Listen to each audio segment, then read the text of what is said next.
Être amoureux de quelqu'un est une chose, mais être capable de participer au bonheur de cette personne en est une autre. Être amoureux de quelqu'un est une chose, mais se demander si cette personne peut vous rendre heureux, participer à votre bonheur en est une autre. Mais malheureusement, quand on est amoureux, on s'arrête juste à ce sentiment, alors que ce n'est qu'un sentiment. La chose la plus importante, c'est de savoir si vraiment on est capable de participer au bonheur de l'autre, ou si cette personne que l'on aime est capable, elle aussi, de participer à notre bonheur.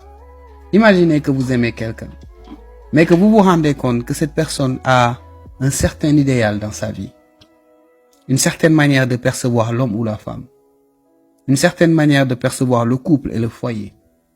Et quand vous vous regardez devant une glace, vous voyez en fait que vous ne remplissez aucune de ces conditions, mais vous aimez cette personne. Pensez-vous que cet amour ne vous détruira pas? Ou pensez-vous que cet amour rendra heureux ou heureuse cette personne que vous avez en face? Je ne le crois pas.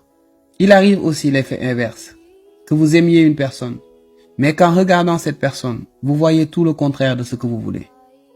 Vous voulez un couple stable, vous savez que cette personne n'a aucune stabilité en elle.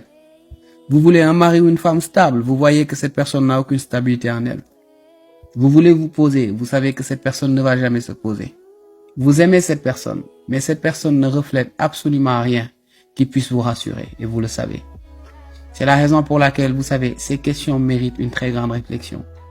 Vous aimez une personne, d'accord, mais êtes-vous capable de participer à son bonheur? Vous aimez cette personne, d'accord, mais est-ce que cette personne va vous rendre heureux ou heureuse? En l'observant, vous avez tout de suite la réponse, mais très souvent, quand on aime, on est aveugle. Très souvent.